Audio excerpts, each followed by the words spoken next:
Hi, I'm Terrell Turner, the host of the Business Talk Library, and today I have another great guest on. Now, part of the reason this guest stood out to me is because I think he's doing some great things on social media, definitely on LinkedIn, and he has a great message and a great story. I mean, he's a best-selling author. I mean, he is definitely helping so many other businesses navigate those complex things that every business runs into. But he has some very great ideas, some very out of the box thinking. So I definitely want to welcome to the show Ike Ikoku. Ikoku, you almost was Ikoku. there. I was trying to make sure that Ikoku. Yeah, Got it. Ikoku. Got W silence. He it. owes you Ikoku. And you know what? That's on me because Ike is a fellow Nigerian brother, and you know what? My father-in-law would be very disappointed in me right now. Just call a spade, why don't we? Huh? Ike, welcome to the show, sir. Hey, Terrell, thanks for having me, brother. Good to be here. Absolutely, absolutely. Now, before we jump into, the book and your coaching business right now, tell us a little bit about kind of, your background before you got into coaching.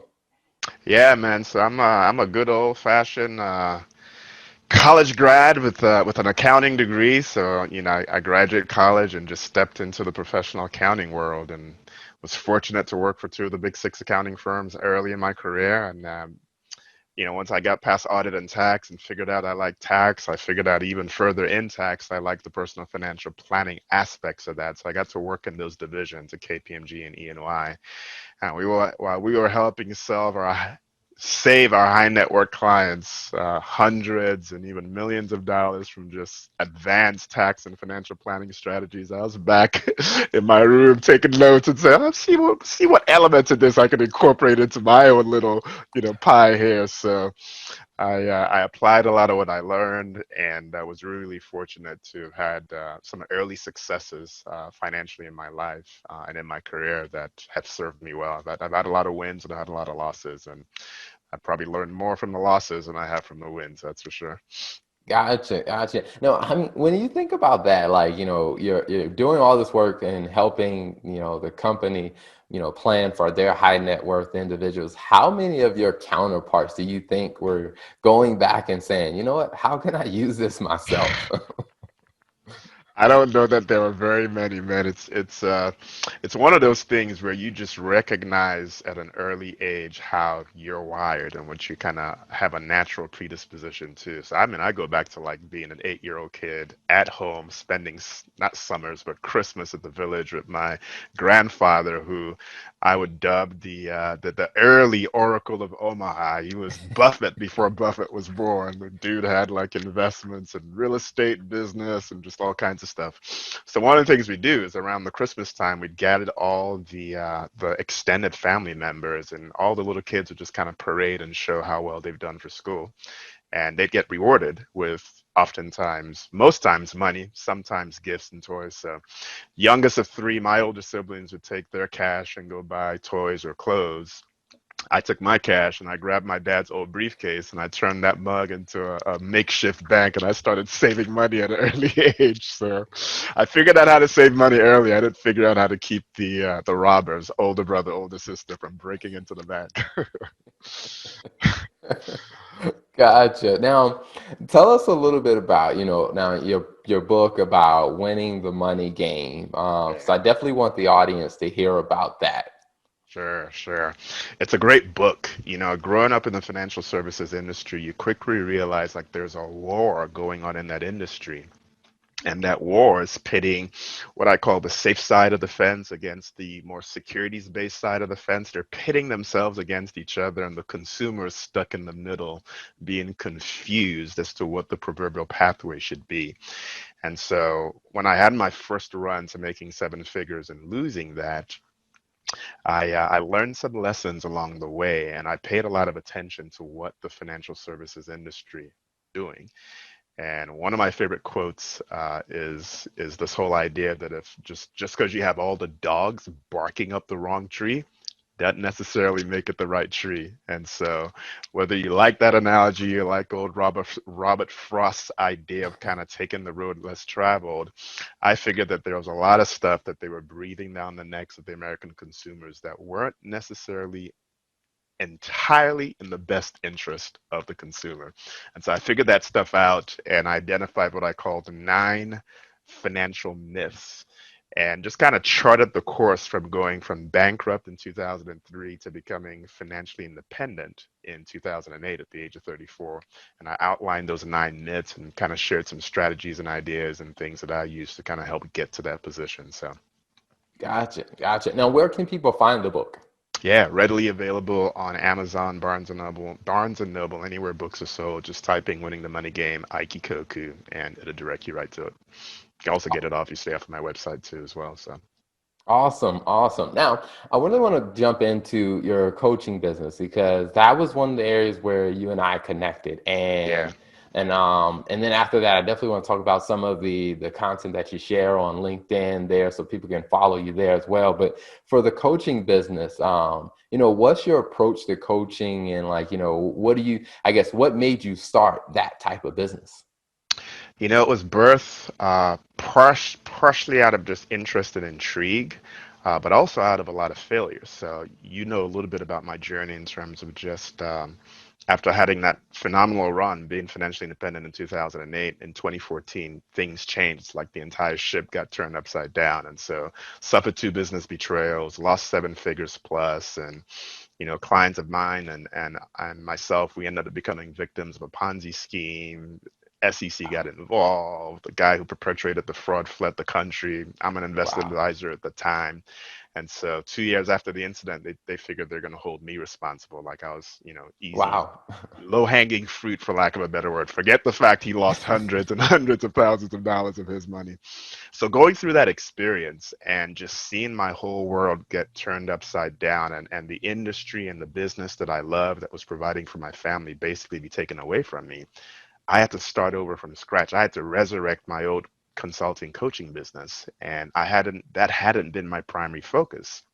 And so along the ways there, I'm just trying to figure out, how do you pivot? Like I went through my COVID-19 experience way before it showed up in 2020, right? So I was trying to figure out, like, how do I pivot back then? And I studied and spent just a lot of money with different coaches and consultants and stuff. And a lot of what was being broadcast as the proverbial pathway to go wasn't necessarily what was necessary for somebody just starting out needing to get to that first benchmark of maybe breaking six figures. And so after a lot of trial and error and just, a lot of frustrations, I finally figured out a few things that work in getting anybody from like launch to their initial six figures and then even beyond. And so there's three real basic components to my coaching practice. I'm a big believer that while strategies and tactics are important, right? Those things maybe represent about 20% of your overall success. The other 80% comes from really creating an indestructible mindset. I call it a limitless mindset. And so mindset ends up becoming a huge component of anybody's success. And so we look at it both from the standpoint of how you're going to be successful in what you're called to do and what you're doing, but also how your relationship with money also determines the level of success that you have. So those are two of the three components of my coaching program. The third piece is what we call client attraction mastery, and it's just teaching people how to attract their ideal client, their most valuable audience, the people who resonate with their story, who value the gift that is within them and the level of transformation they can bring into their lives by serving them, and are like your biggest cheerleaders. And not everybody necessarily has the, I call the privilege and the benefit of working with people that they are just on fire and excited about, right? They just wake up every morning and like, man, I got Terrell on the calendar today, man. It's gonna be a good day because we just vibe. He gets me, he appreciates my work, and he values what I do. And so that's a small component of some of the stuff that we work on in there.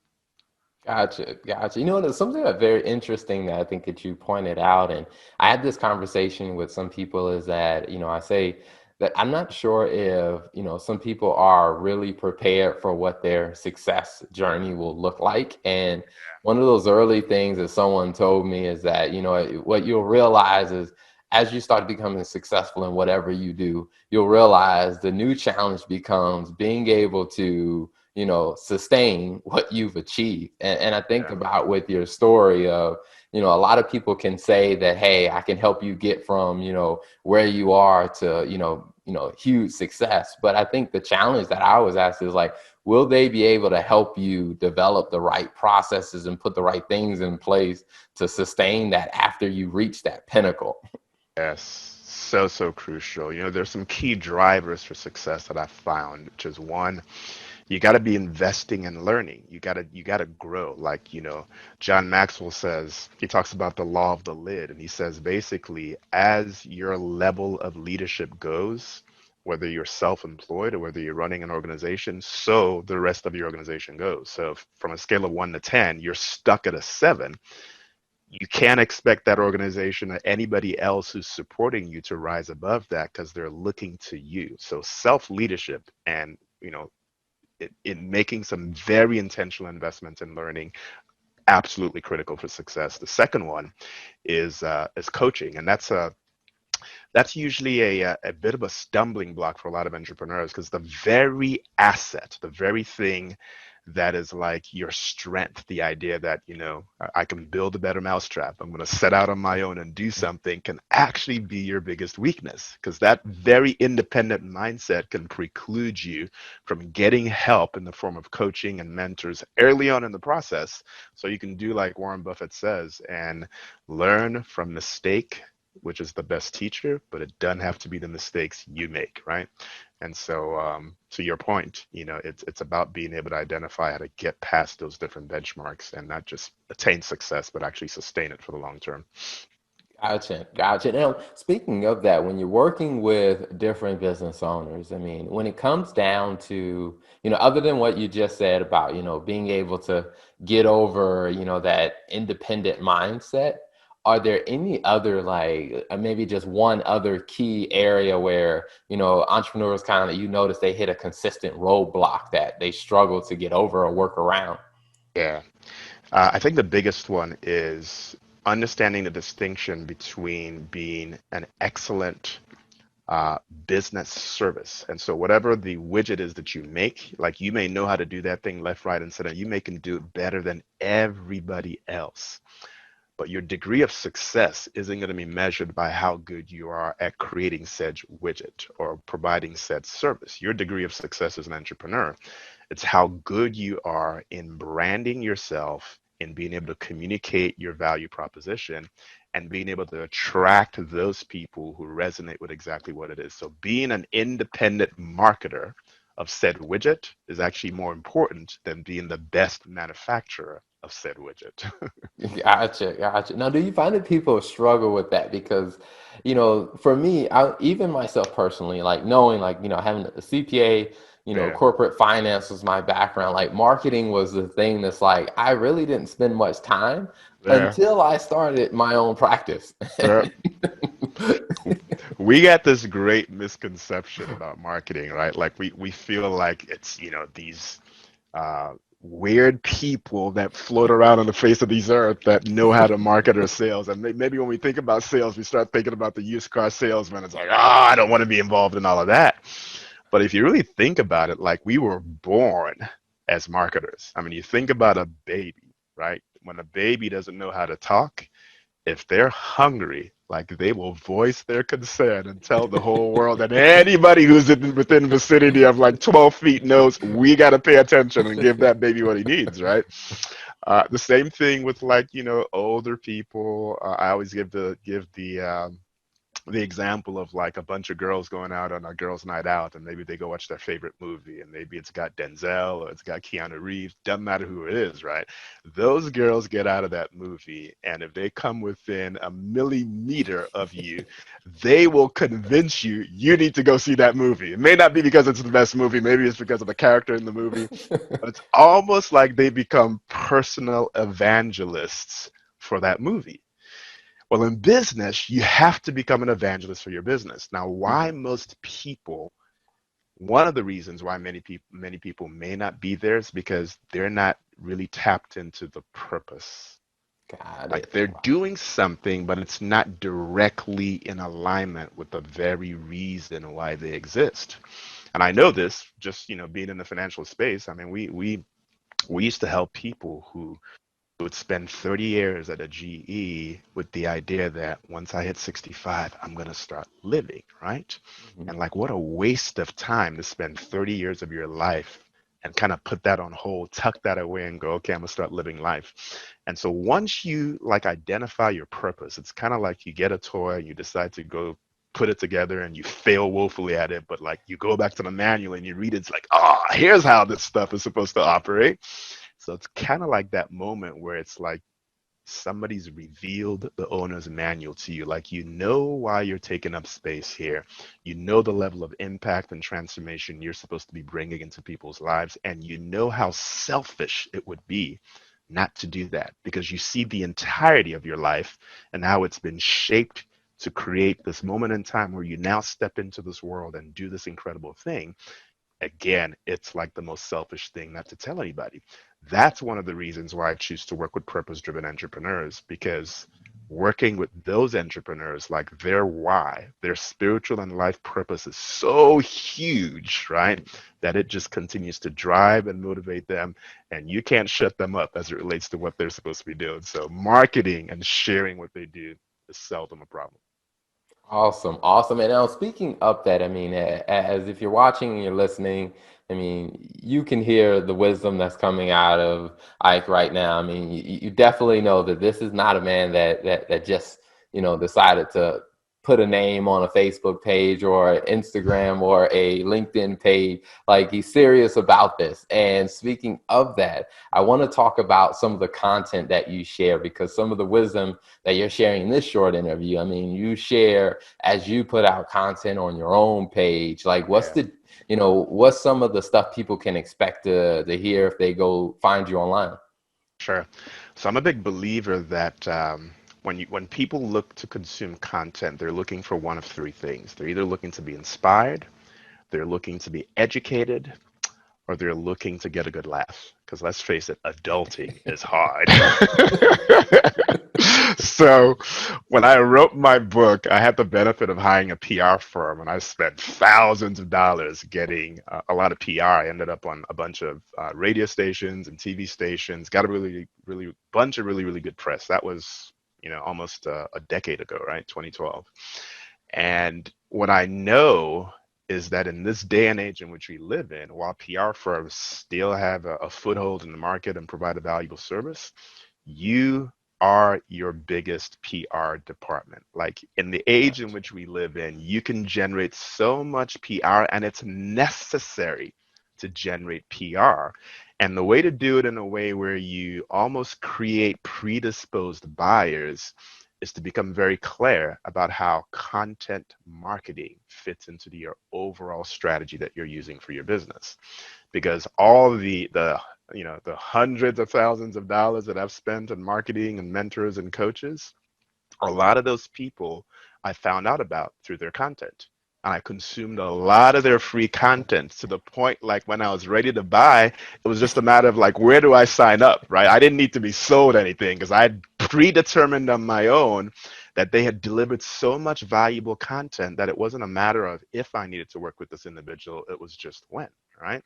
And that's the benefit of self-generating content that specifically positions you as an expert, where you are constantly inspiring, educating, or entertaining your ideal client audience. That's a very, very valuable strategy to incorporate and just helping you grow. Gotcha. Where can people find you online, and where can they find you on social media? Definitely on LinkedIn, I spend a lot of time there, but online, probably one of the next big things that we're really excited about is we've been doing these 5-day challenges. We call them the six-figure blueprint. And over 5 days, we guarantee you spend 3 hours a day with us, and you will have a blueprint on how to build or add the next 6 figures in revenue to your business. Wow. And so you can find out more about that at thecoachinaire.com. So that's TheCoachNaire Institute, the Coachinaire Institute, INSTITUTE.com. A little bit of a play on the who wants to be a millionaire. It's who wants to be a coachinaire. So definitely, you guys can find me on that URL as well, and can sign up for the next challenge that we have in October. Okay, awesome, awesome. Now, before we wrap up, one question that I like to ask all of the guests that come on is when you think about, your journey and I mean, and you specifically are working with tons of entrepreneurs, what are two pieces of advice that you would share with entrepreneurs? Sure. One, never stop investing in yourself. And investing in yourself looks like not making the mistake of thinking because I got my degree in this particular year and I have my master's and my bachelor's that education and learning is over. You have to constantly be investing in yourself just to, one, be able to surpass what the competition is doing, but to grow personally. So that's really, really important. And two, um, don't be afraid to try new things. There's a saying in sales training that says always be closing in terms of like the rapport and some of the stuff you do with people.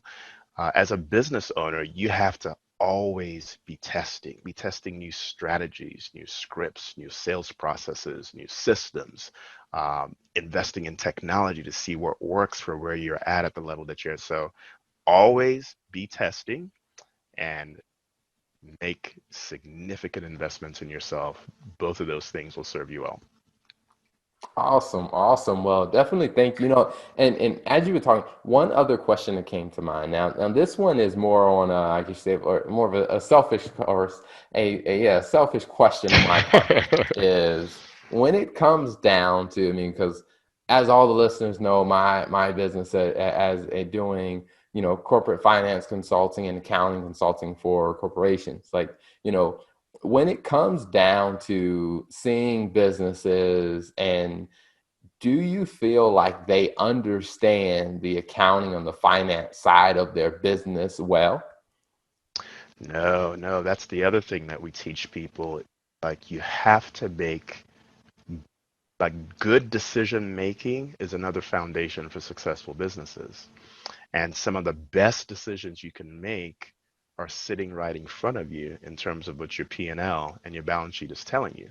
Like for the few businesses out there who have like a systematized process of gathering that information, most of what I see is, okay, the monthly reports are in. Awesome. Go grab the binder. Let's stick it in that binder and put it away.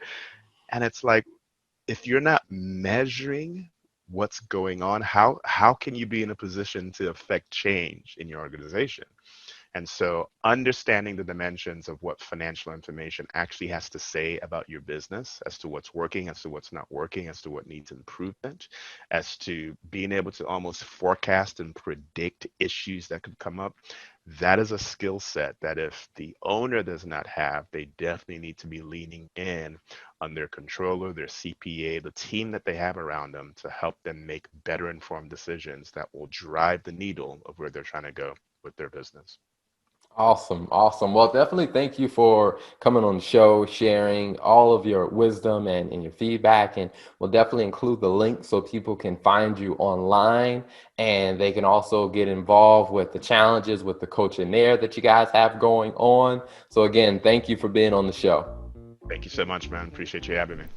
Thanks for tuning in to the Business Talk Library. If you like what you heard and you want to hear more, be sure to click the subscribe button and follow us on all social media platforms as the Business Talk Library.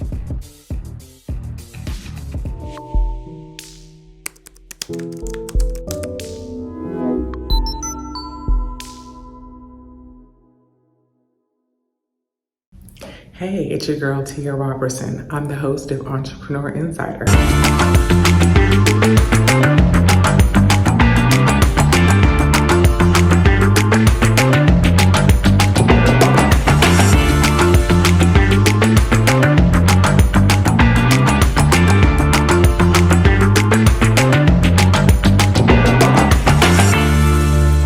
Right here on IETV every Thursday at at 6 p.m. Eastern for entrepreneurs and news that you need to know about. See you there.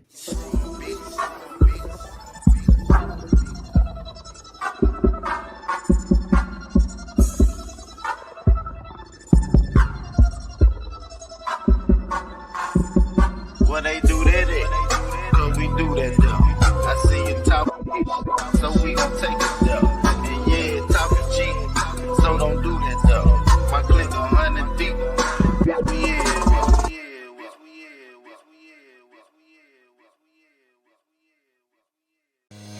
This is Tyron and Nicole with your weekly RATV news break. Each Thursday at 12 noon Eastern, we'll come to you with the latest news, trends, and more with a positive spin. We know there's a lot of positive news that doesn't get reported, but we want to give you the opportunity to share your story here on RATV. If you have a positive news story you want us to share, you can submit your story to news@re-tv.net.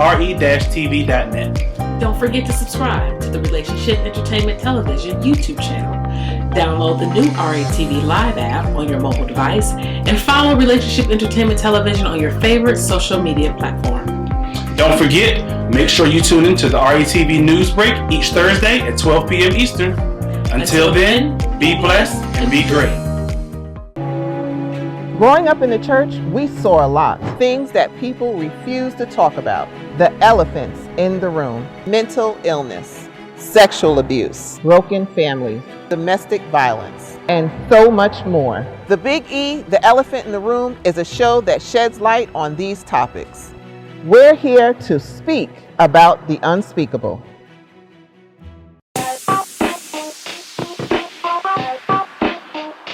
Welcome to What's Going On? My name is Demita Joe. Each Wednesday, you can find me here at 3 p.m. I'll be over here discussing different things that are going on and try to bring you a boost of positivity for your week because we all need this.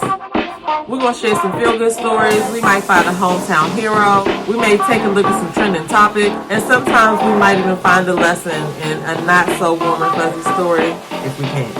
I'm Demita Joe, and I'll see you guys on the next episode right here on What's Going On?